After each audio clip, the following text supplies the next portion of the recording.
12월이 시작되었고 골로새서 1장부터 시작되어집니다. 우리 골로새서 1장 1절부터 6절까지 내용 우리 오늘 12통 마지막 말씀 받도록 하겠습니다. 1절 2절 교독하고 시작하겠습니다. 하나님의 뜻으로 말미암아 그리스도 예수의 사도된 바울과 형제 디모데는 2절 같이 한번 읽을까요? 시작. 골로새에 있는 성도들 곧 그리스도 안에서 신실한 형제들에게 편지하노니 우리 아버지 하나님으로부터 은혜와 평강이 너희에게 있을지어다. 자, 1절 한번 띄우고 보겠습니다. 바울은 지금 1차, 2차, 3차 전도 여행을 마치고 이렇게 3번이나 수고하고 나면 하나님의 이제 위로 가운데 어디 좋은 휴양지에서 쉬고 있는 건 아니고요. 로마의 감옥에 갇혀 있습니다. 이때 쓴 편지가 골로새서입니다.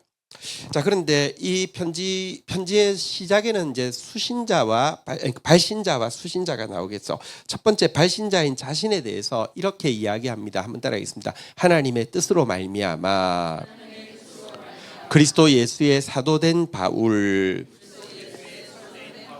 자기가 사도된 것은 하나님의 뜻이다.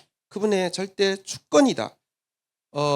후회하심이 없는, 하나님의 부르심에는 후회하심이 없다. 그런데 후회하심이 없는 하나님의 주권으로 나를 사도로 세우셨다라고 하면서 발신자인 자신의 그 정체성에 대해서 선언하는 것으로 이 편지를 시작을 하고 있습니다. 사실 대부분의 편지에 계속 강조합니다. 하나님의 뜻으로 말미암아 사도가 된 내가 편지한다, 이렇게 이야기하고 있는데요. 이 자기의 이 정체성을 이렇게 확실히 고백하는 것은 어떤 의미가 있겠습니까? 한번 보십시오. 첫 번째는 지금 감옥에 갇혀 있는데요. 감옥에 갇혀 있어서 생사의 기로에 있습니다. 살 수도 있고 죽을 수도 있습니다.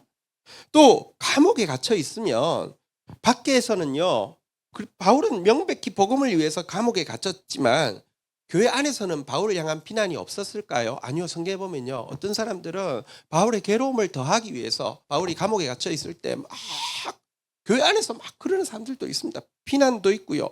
또 감옥이라는 곳에 가 있으면 어떤 때보다 자기 회의가 더 찾아올 거예요.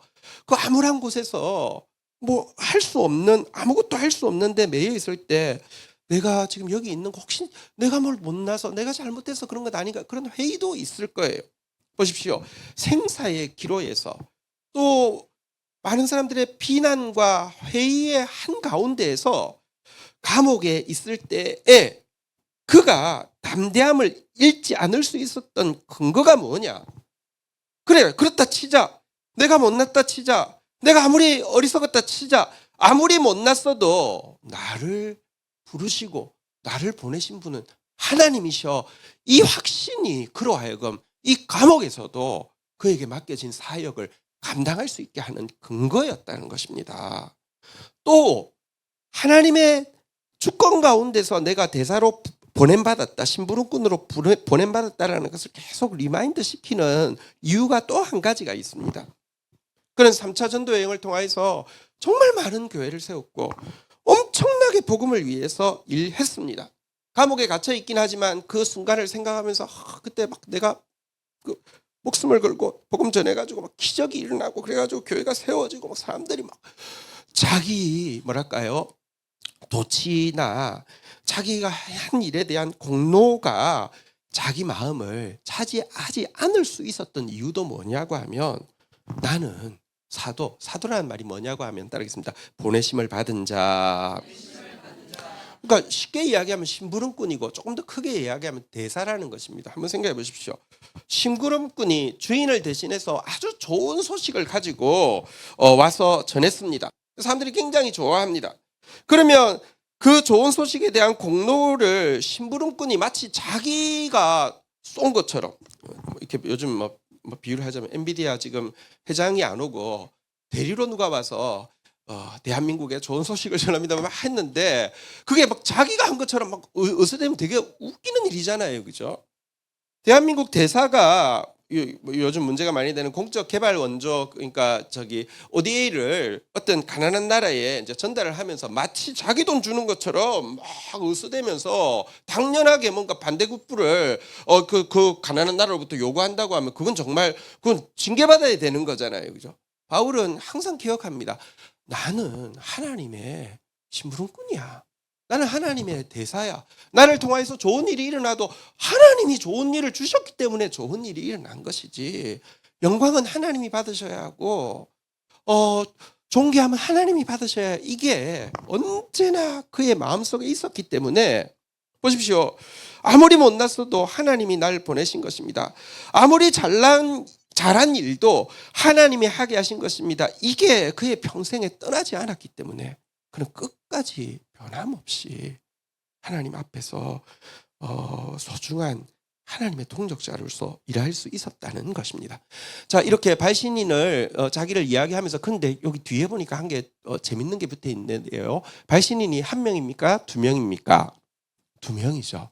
여러분 여기 보니까 한번 따라하겠습니다. 형제 디모데는 자, 디모데는 지금 있는 위치는 대략 에베소 지역에 아마 있었을 것으로 봅니다. 로마하고 에베소는 굉장히 멀죠. 지금으로 치면 터키하고 이탈리아 사이인데요. 멀잖아요. 그죠?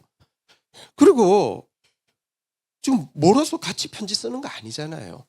그때는 뭐 카톡으로 서로 주고받고는 내가 이렇게 편지 쓰려고 하는데 너도 동의하니? 이것도 아니잖아요. 도대체 왜 공동 발신인입니까? 여러분 디모데는 그의 영적인 아들이잖아요.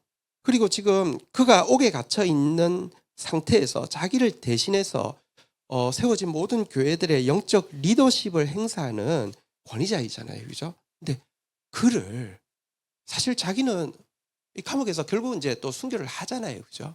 다음 세대에게 복음이 동일하게 전달되었고 그가 이 복음과 동일한 마음을 가지고 있기 때문에 발신인의 형제 디모데라고 같이 쓰고 있음을 보게 됩니다.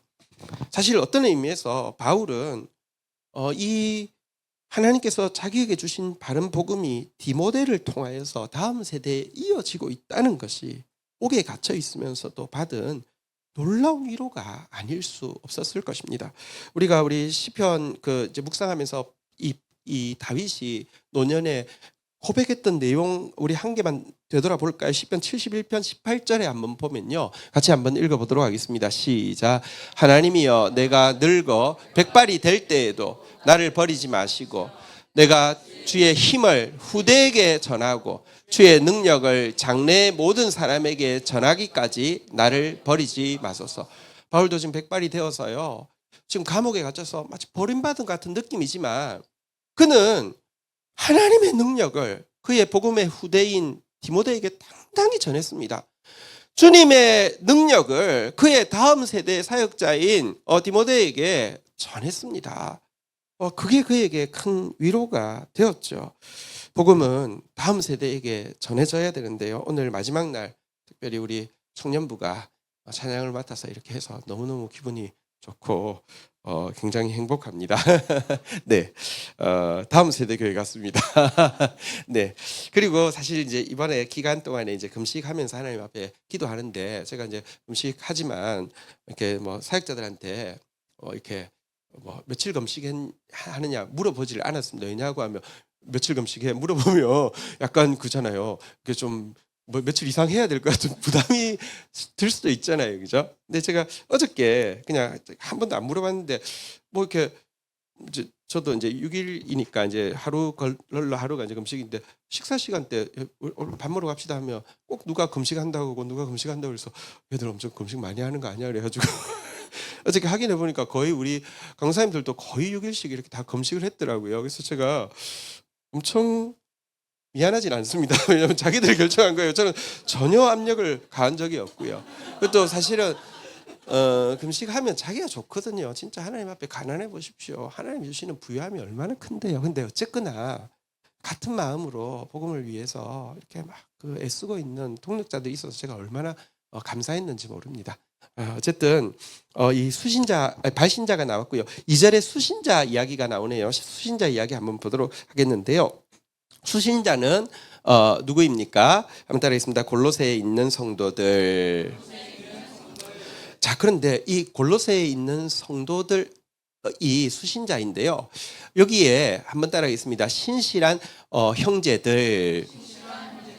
자, 한번 따라하겠습니다. 성도들.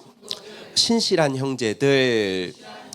골로새에 있는 신자들을 부르는 두 가지 이름을 여기에 나와 있는데, 성도라고 하니까 우리가 그냥 누구나 보고 성도 이렇게 이야기하지만 정확하게는 신자와 성도는 좀 다른 것이죠. 신자는 믿는 사람인데 성도는 거룩한 무리라는 뜻입니다. 그러니까 신자 중에서 거룩을 목표 삼고 거룩을 위해서 뻔부림치고 거룩을 위해서 나아가는 사람을 성도라고 합니다. 근데 골로새에 이 편지를 받는 사람은 성도였고요.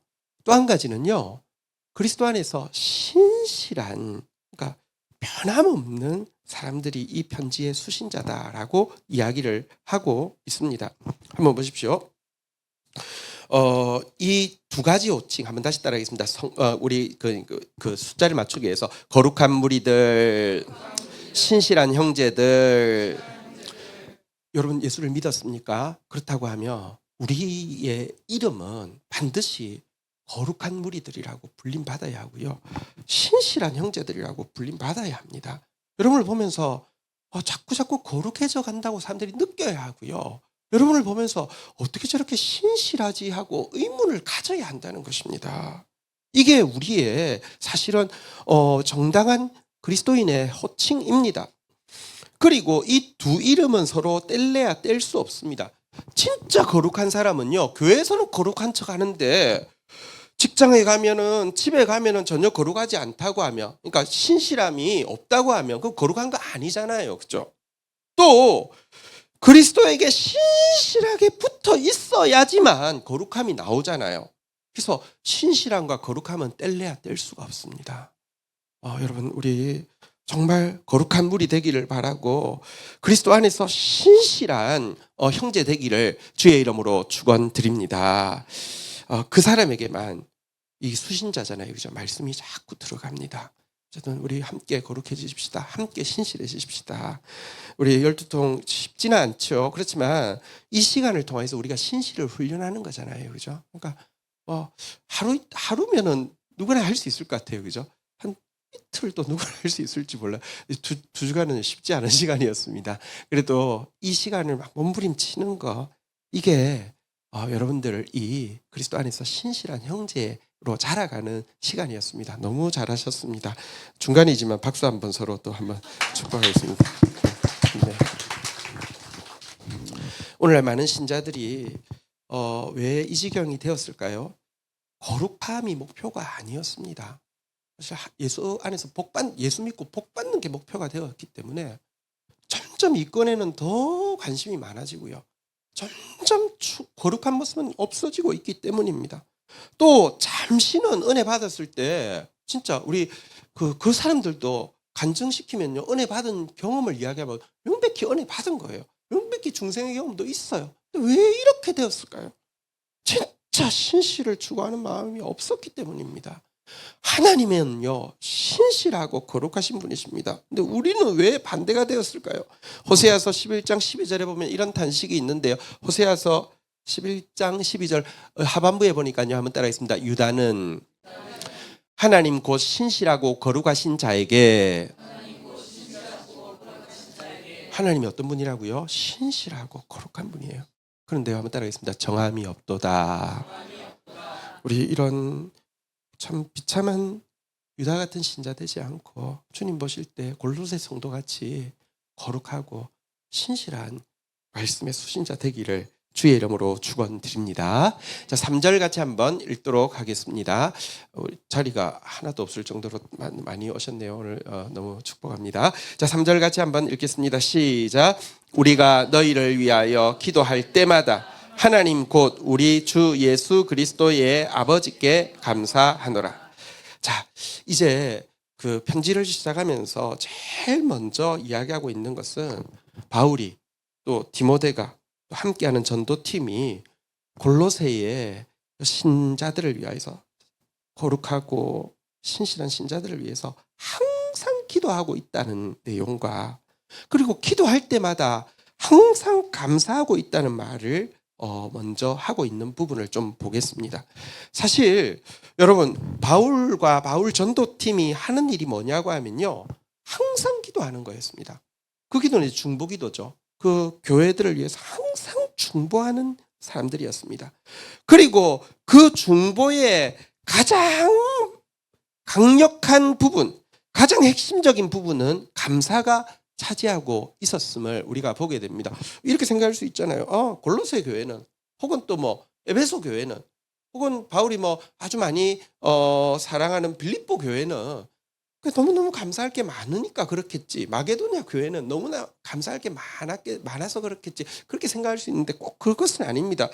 교회 중에 조금 골치 아픈 문제가 있는 교회도 있잖아요. 그죠? 고린도 교회 같은 경우는 골치 아팠거든요. 그래도 편지에 보면 그리스도 예수 안에서 너희에게 주신 하나님의 은혜로 말미암아 내가 너희를 위하여 항상 하나님께 감사하노니, 여기는 보니까 하나님 우리 주 예수 그리스도 아버지께 감사하노니 이렇게만 되어 있는데, 고린도 교회는 하나님이 주신 은혜로 말미암아 감사한다고 했는데, 어쩌면은 기도하고 있는데 고린도 교회 성도들 위해서 기도하면 문제 너무 많지만 하나님이 은혜를 주셔서 감사할 수도 있고요. 또 하나님이 그럼에도 불구하고 하나님이 고린도 교회를 버리지 않잖아요. 그걸 은혜라고 하잖아요. 하나님이 은혜를 주고 있는 것 때문에 감사할 수도 있고. 어쨌든 여러분, 우리가 꼭 기억해야 될 것이 있습니다. 우리가 할 수 있는 일이, 손으로 할 수 있는 일이 많지 않습니다. 우리 기도할 수 있고요. 기도하려고 하면 그 핵심에 다른 어떤 것보다 감사가 차지해야 됩니다. 여러분 한번 기도를 되돌아보십시오. 우리 기도는요, 보통 때 기도 안 하기 때문에, 기도하면 무슨 문제가 생겨서 그래요. 기도하면 강구가 되게 핵심을 차지하고 있거나, 아니면 문제라도 누가 나를 너무 괴롭게 하거나 막 너무 힘들게 하면 기도하고 막 막 원망과 막 막 정죄가 핵심을 차지하고 있습니다. 그러니까 기도가 오래 안 되는 거예요. 그렇잖아요. 기도를 계속하려고 하면 기도와 감사는 같이 있어야 됩니다. 아까 신실과 거룩이 같이 있어야 하는 것처럼, 골로새서 4장 2절 같이 한번 읽어볼까요? 같이 읽도록 하겠습니다. 시작. 기도를 계속하고 기도에 감사함으로 깨어있으라. 기도를 계속하려면, 감사하면 기도를 계속할 수 있습니다. 또 감사로 기도하다 보면 하나님은요, 우리가 미리 앞서서 감사로 기도하다 보면 그 상황 가운데 감사할 수밖에 없는 역사를 이루심으로 말미암아 더욱 기도하게 됩니다. 우리 12통 물붓기는 마치지만 우리가 하는 일은요, 사실은 기도와 감사입니다. 우리 감사함으로 더 하나님 앞에 바울 전도팀처럼 우리 더 기도로 나아가는 저와 여러분들이 되어서 감사가 더 넘치게 되기를 주의 이름으로 축원드립니다. 자, 특별히 골로새 교회를 위해서는 왜 감사하는지 4절 5절에 나와 있는데요. 4절 5절 교독하도록 하겠습니다. 이는 그리스도 예수 안에서 너희의 믿음과 모든 성도에 대한 사랑을 들었음이요. 5절 같이 한번 읽도록 하겠습니다. 시작. 너희를 위하여 하늘에 쌓아둔 소망으로 말미암음이니 곧 너희가 전에 복음의 진리를 말씀을 들은 것이라. 자, 골로새 교회로 인하여서 감사하는 것은 세 가지인데요. 첫 번째는요, 한번 따라하겠습니다. 예수 안에서 너희의 믿음. 예수님을 알고 예수님과의 인격적인 관계에서 형성되어진 건강하고 바른 믿음 때문에 난 너희를 감사한다, 이렇게 이야기하고 있습니다. 여러분, 믿습니다 하는 게 믿음이 좋은 게 아니라, 다시 한번 따라하겠습니다. 그리스도 예수 안에, 그리스도 예수 때문에, 그리스도 예수로 말미암아 생긴 믿음이 진짜 믿음입니다. 믿음이 강하다는 건 신념이 강하다는 게 아니라 예수님을 향한 신뢰가 강하다는 거예요. 아시겠죠? 어쨌든 골로새 성도들은 예수님을 향한 신뢰가, 예수님을 의지함이 강했습니다. 이 믿음 때문에 감사한다, 첫 번째였고요. 두 번째는요, 한번 따라하겠습니다. 모든 성도에 대한 사랑. 왜 감사하느냐? 여러분, 바른 믿음이 들어왔더니, 바른 믿음은 반드시 그리스도 예수에 대한 신뢰와 의지, 믿음이 있으면요, 눈에 보이는 그리스도께서 동일하게 피 흘려주신 지체들을 향한 사랑이 흘러가게 되어 있습니다. 만약에 믿음이 있다고 하는데 사랑이 없으면 믿음이 없는 것입니다. 다른 그리스도를 믿는 겁니다. 사랑 없는 그리스도, 뭐 욕심 많은, 이렇게 어리석은 그리스도를 믿는 것입니다. 주님이, 여러분, 우리를 사랑하시잖아요. 우리를 위해서 희생하시는데, 그리고 또 우리가 서로 사랑하기를 원하는데, 형제 사랑하지 않아도 내 기도 제일 잘 들어줄 거라고 생각하는 것은 내가 하나님을 얼마든지 바보로 만들 수 있다는 뜻이잖아요. 속일 수 있다는 뜻이잖아요. 어리석은 하나님 그리스도 믿는 거죠. 그렇지 않습니다. 다 보시는데요.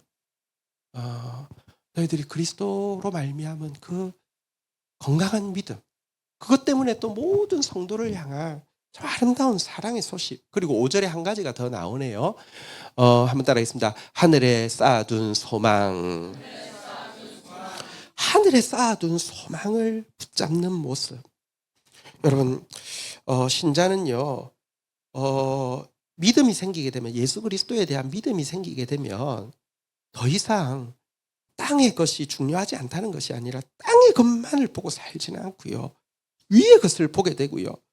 눈에 보이는 보상만 보지 않고 여러분 하늘에 쌓이는 보상까지 볼 수 있는 사람이 되어집니다. 이걸 소망이라고 합니다. 눈에 보이는 거 그걸 소망이라고 하지 않아요. 땅에 있는 거 그걸 소망이라고 하지 않아요. 위에 있는 거, 눈에 보이지 않는 거, 그거 붙잡을 수 있는 것을 소망이라고 하는데 너희에게 그 소망, 하늘에 쌓아둔 소망이 있는 거 보고 내가 감사한다 이렇게 이야기하고 있는데요. 이 믿음, 사랑, 소망이 무엇으로 말미암았다는 것입니까? 너희가 전에 복음의 진리의 말씀을 들은 것이라. 여러분 왜 우리가 말씀 이야기합니까? 왜 말씀으로 돌아가자고 이야기하고 새벽을 깨우고 다윗의 그 고백을 세밀하게 파고들면서 말씀을 듣습니까? 그 말씀을 통해서 진짜 다윗이 하나님 신뢰하는 거 봤잖아요. 그죠? 의지하는 거 봤잖아요. 그죠? 믿음이 생기는 것이고 그 말씀 때문에 여러분 사랑이 생기는 것이고 특별히 그 말씀 때문에 소망이 생기는 것입니다. 이런 믿음, 소망, 사랑에 대해서는 여러 번 이제 교회들의 이야기하죠. 데살로니가 교회, 그러니까 그 박해 가운데서 정말 귀한 바울이 사랑하는 교회죠. 거기에도 보면 1장 3절에 보면 이렇게 이야기하고 있는데요. 한번 따라하겠습니다. 믿음의 역사. 역사라고 하니까 뭐 역사책은 아니고요. 이 일이라는 뜻입니다. 믿음은 하나님의 일을 하게 합니다. 믿음은 사역하게 합니다. 하나님 말씀하신 거 일하게 하는 것이죠. 한번 따라하겠습니다. 믿음의 역사, 사랑의 수고, 소망의 인내. 하나님 믿게 되면 일합니다. 사랑하면 수고합니다. 소망하면 인내할 수 있습니다. 이것이 정말 하나님의 기쁨의 이유고 또 이 바울의 사역자의 감사의 제목이라고 이야기하고 있는데요. 오늘 이번 이 특세를 통해서 우리 가운데 이 믿음, 이 사랑, 이 소망이 들어오게 되었습니다. 말씀을 통해서 할렐루야. 주님께서 그것 기억하실 것입니다. 자, 마지막으로 6절 한번 보도록 하겠습니다. 6절 같이 읽겠습니다. 시작. 이 복음이 이미 너희에게 이름에 너희가 듣고 참으로 하나님의 은혜를 깨달은 날부터 너희 중에서와 같이 또한 온 천하에서도 열매 맺어 자라는 도다. 자, 이 복음이 이제 너희에게 들어가서 이제 그 깨닫는 날부터 너희에게 열매 맺어갈 뿐만 아니라 또한 온 천하에서도 열매가 맺어가고 자라고 있고 무성해지고 결실하고 있다라고 이야기하고 있는데 한번 보십시오. 이 편지를 쓰고 있는 바울은 지금 옥에 갇혀 있습니다. 지금 바울을 옥에 갖춘 세력은 무수하게 기독교인들을 처형하고 있고요. 무수한 순교의 피가 흐르고 있습니다. 바울 역시 죽을 것입니다. 한번 생각해 보십시오. 내가 컨디션이 좋을 때는요, 뭔가 하나님도 일하실 것 같은 생각이 듭니다. 내가 막 열매를 맺고 있을 때는요, 열매가 안 맺힐 수가 없겠다는 생각이 듭니다. 근데 내가 온 우주의 중심인 원죄인 인간은 모두 내가 온 우주의 중심이잖아요. 내가 지금 감옥에 갇혀 있고 죽을 위기에 있고 실제 죽게 될 것인데도 이 복음이 온 천하에서 열매 맺게 될 것이다. 또 편지를 받고 있는 골로새 성도들에게 열매 맺게 될 것이다. 이렇게 힘있게 선언하는 거 쉽지 않습니다. 또 그런 거 있잖아요. 보세요. 누가 막 잘 되고 있으면 사람들이 모입니다. 왜냐고 하면 나도 잘 될 것 같으니까. 근데 누가 안 되고 있으면 여러분 그 주위에 떠납니다. 그리고 안 되고 있는 사람 말을 안 들으려고 합니다. 안 되고 있는 사람 마이크 잡으려고 하면 마이크 잡지 마세요. 그냥 가만히 있는 게 도와주는 겁니다. 이럴 겁니다. 바울은 지금 갇혀 있습니다. 여러분 그러니까 자기도 의기소침하고 이 복음을 전하면 이 자기가 그렇게 이야기하면 자기 앞가름이나 하세요. 이 말 들을 수 있습니다. 그런데도 어떻게 이런 담대함을 가지고 지금 박해받고 있고 전도자가 지금 갇혀 있고 순교의 피가 막 흐르고 있는데 온 천하에서도 열매 맺어 자란다라고 이야기할 수 있습니까? 이런 신앙을 부활신앙이라고 이야기합니다. 다윗도 보면요, 정말 힘에 지나는 고생을 하고, 그러니까 살 소망이 끊어진 상태에서 바울도 그렇고 다윗도 그렇고 사람을 의지하지 않고 죽었다가 다시 살아나신 하나님 의지하게 함이라 그랬는데요. 우리 감옥에서 어떻게 이렇게 담대하게 확신을 가질 수 있습니까? 디모데후서 2장 8절에 보면 그의 사랑하는 아들 디모데에게 이렇게 이야기하죠. 내가 전한 복음대로 다윗의 씨로 죽은 자 가운데서 다시 살아나신 예수 그리스도를 기억하라. 9절 같이 읽겠습니다. 시작. 복음으로 말미암아 내가 죄인과 같이 매이는 데까지 고난을 받았으나 하나님의 말씀은 매이지 아니하노다. 나는 죄인 취급받고 있고요. 나는 매여 있고 나는 죽지만 하나님의 말씀은요 의롭고 하나님의 말씀은 매이지 않고요. 하나님의 말씀은 승리할 것을 믿는 신앙이 부활신앙입니다. 많은 사람들이 이 신앙까지는 가지 못하죠. 내가 잘 되고 있으면 하나님도 일하시고 영광 받으시는 것 같고 내가 안 되고 있으면 하나님 없는 것 같아요. 하나님 말씀 다 거짓말 같아요. 그렇지 않습니다. 하나님의 말씀은 매이지 않습니다. 하나님 말씀은 땅에 떨어지지 않습니다. 하나님 말씀은 1.1도 변함이 없습니다. 이 확신대로 지금 겉으로 볼 때는 막 피만 흐르고 있는 것처럼 보이지만 로마 제국의 저변에 폭발적으로 복음이 역사하고 있고요. 박해 시기가 딱 끝나자마자 이미 하나님 나라가 감당할 수 없을 정도로 이게 퍼져나간 것을 보게 됩니다. 하나님 나라는 무엇과 같다라고 이야기합니까? 우리 누가복음 13장 18절에 보면 하나님 나라는 무엇과 같다고 이야기하냐면 19절에 보니까 마지막입니다. 같이 한번 읽어보도록 하겠습니다. 시작. 마치 사람이 자기 채소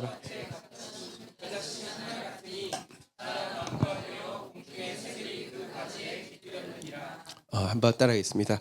내 채소밭에 겨자씨 하나를 심었습니다. 네. 우리 이번 기간에 한 거 사실 막 열심히 뭘 했지만 지나보면 뭐 했지 잘 기억 안 날 수 있습니다. 다시 한번 따라했습니다. 내 채소밭에 겨자씨 하나를 심은 겁니다. 뭐 대단한 것도 아니고 내 채소밭 뭐 텃밭밖에 더 되겠어요. 조그만 여러분 화분 하나에 지나지 않을 거예요. 아무것도 별거 아니에요. 거기 심은 겨자씨도 여러분 겨자씨 지난번에 한번 제가 이스라엘 갔다 와서 선물 드렸는데 보셨죠? 그죠? 노랗고 조그만한 씨앗. 그거 심어가지고 뭐가 되겠습니까? 그런데 여러분 이 겨자씨는요 한번 따라하겠습니다. 자라 나무가 되어 공중의 새도 다른 성경에 보면 열국이 그 가지에 깃들이게 된다라고 이야기하고 있습니다. 우리는 이 복음을 마음에 가진 사람이고 이 복음을 전하는 사람이고 하나님의 이 복음은 매이지 않아서 승리할 것을 믿는 사람입니다. 복음은 결코 없앨 수 없는 천국의 씨앗이고요. 바울 같은 이 죽기까지 충성한 자들의 피는 그 복음의 씨가 자라서 열매 맺게 하는 비옥한 그럼이 된 것입니다. 어쨌든 이 기간에 우리를 신실한 자 되게 하시고 거룩을 위해서 몸부림치는 자 되게 하신 우리 하나님께 영광의 박수 올려드리도록 하겠습니다. 예. 막 기도하고 있으니까 막 죄지을 틈이 없잖아요, 그죠? 또 막 내가 이렇게 하나님 앞에 성실한 적이 있었나 그럴 정도로 이렇게 우리를 성실하게 해주셨잖아요, 그죠? 또 기도하니까 여러분 문제가 없어진 건 아니지만 이상하게 기도하니까 감사가 자꾸 깨달아지죠, 그죠? 그게 신비예요. 그게 기도의 힘이에요. 그리고 이 기간에 분명히 우리 안에 다시 한번 따라하겠습니다. 믿음의 역사, 사랑의 수고, 소망의 인내 막 생기게 하시잖아요, 그죠? 솔직히는 막 삼킬 것 같은 막 세력들 앞에서 금방 포기하고 싶고 막 좌절하고 싶고 낙담하고 싶은 게 저도 막 기간 중에도 많이 있더라고요. 근데 그럼 말씀은 신기한 게 말씀이 오면 포기하려고 그랬는데 믿음이 생기고요. 포기하려고 그랬는데 사랑이 생기고요. 포기하려고 그랬는데 또 소망이 생기고요. 결국은 그 끝나봐도 결국 다시 이야기합니다. 내 채소밭에 씨앗 하나 심은 것이고 우리 공동체 씨앗 하나 심었습니다. 지나면 아무것도 안 보입니다. 근데 조금 지나보십시오. 큰 나무가 될 것입니다. 다음 세대가 깃들일 것입니다. 온 세계가 하나님의 구원을 보게 될 것입니다. 할렐루야. 우리 이 12통 물 붓기기 동안에 특별한 은혜로 우리에게 채워주신 우리 하나님께 영광의 박수 올려드리겠습니다. 할렐루야. 우리 다 함께 자리에서 일어서시겠습니다. 함께 찬양하며 우리 마지막 고백으로 주님 앞에 나가도록 하겠습니다.